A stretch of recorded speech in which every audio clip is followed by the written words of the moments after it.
Kakšni so občutki ob današnjem prejemu nagrade Netko? Ja, fajn je vedno nagrade dobiti, tako da veselje. Prijetni, super. Odlični.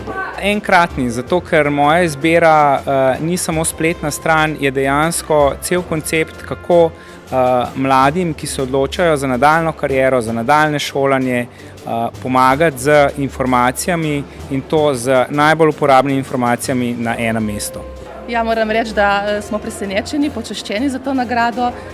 Otroci so naše največje bogatstvo in vsi upi in vsa pričakovanja so vpeta vanje in je naložba v to, kar delamo za to skupino, gotovo prava naložba. Občutki ob prejemanju nagrad so vedno dobri, to je pač dokaz za dobro delo.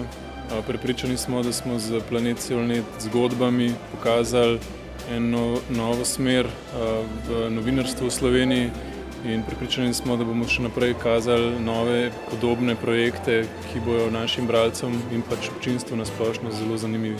Vedno znova je veselje. Ja, odlični, sploh zato, ker gre za tisto kategorijo, ki je nam najpomembnejša, za tisto, kjer so dejansko glasovali ljudje za najboljšo spletno stran.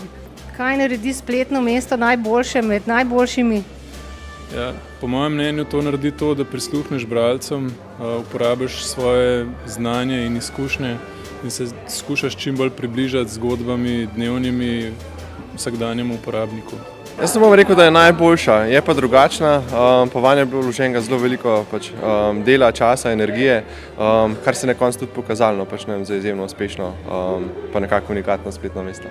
Težko rečem, dejstvo pa je, da 7 let razvoja koncepta Moja izbira dejansko pove, da je šlo za velike borbe, če smo že v današnji temi, zlasti na področju združevanja baz, združevanja podatkov, dogovorov, da so se določeni podatki lahko odprli za javnost in jasno biti v službi uporabnika.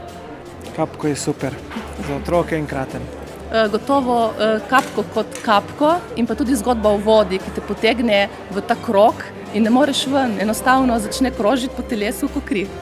Kapko je prišel zdaj že v srce vseh naših otrok in ne more pa, brez njega ne more biti. V bistvu predvsem to, kako je prilagojeno uporabnikom. In če ti razumeš svoje uporabnike, pol bo tudi spletno mesto odlično in super. Tako da to je to. Poznati svoje uporabnike in na podlagi tega narediti spletno mesto. Mislim, da to, da smo vzeli en kup spletnih servisov in storitev oziroma tehnologije, ki že obstaja in smo jih sestavili in zapakirali tako, da so uporabni in za nas in za naše stranke. To smo v en tak lep oblikovni paket tudi zavili. In že samo dejstvo, da Sushi Spotting smo odprli letos pozno spomladi in do danes imamo vsako sredo poln avto suši dostav, cela prodaja in promocija pa gre preko te nagrajene spletne strani, mislim, da to dejstvo govori v prid naši nagradi. Kaj so 3 elementi, ki naredijo spletno mesto res odlično?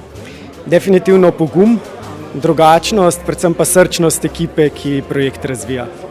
Kakšna je spletna stran, ki se tako priljubi uporabniku, kje so njene odlike?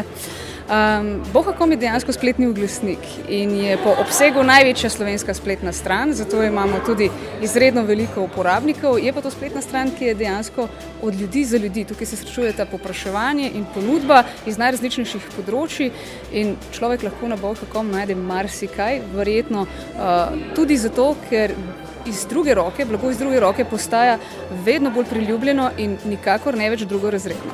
Katero besedo bomo najbolj povezovali s spletom v letu 2015? Edward Snowden, privatnost, nekaj v tem smislu. Vsi smo precvikani, ker te naprave, ki jih kupujemo, telefončki, ročne ure, očala, računalniki, avtomobili, nas zdaj intenzivno začenjajo nam slediti in nam prisluškovati in javljati nekam informacije o našem gibanju, o naših nakupovalnih navadah, o naših preferencah, o tistem, kar iščemo, o tistem, s kom se družimo. In to mislim, da postaja interesantno. Kaj bo tisto, kar bo najbolj odlikovalo spletna mesta in spletne nastope v letu 2015? Težko je napovedati, ampak mislim, da bodo rečemo temu lastniki digitalnih projektov rabili veliko tega razložiti svojim potrošnikom ali uporabnikom ravno na temo te privatnosti oziroma varovanja človekovih pravic svojih potrošnikov. S čim se bomo drugo leto pripeljali na Netka? Bo to že Google avto ali ga bomo gledali z Google očali? Joj, težko je reči, ampak me je strah, da nam bodo bazen naredili z aligatorji naslednje leto za podelitev in se bom distanciral, če bo to primer.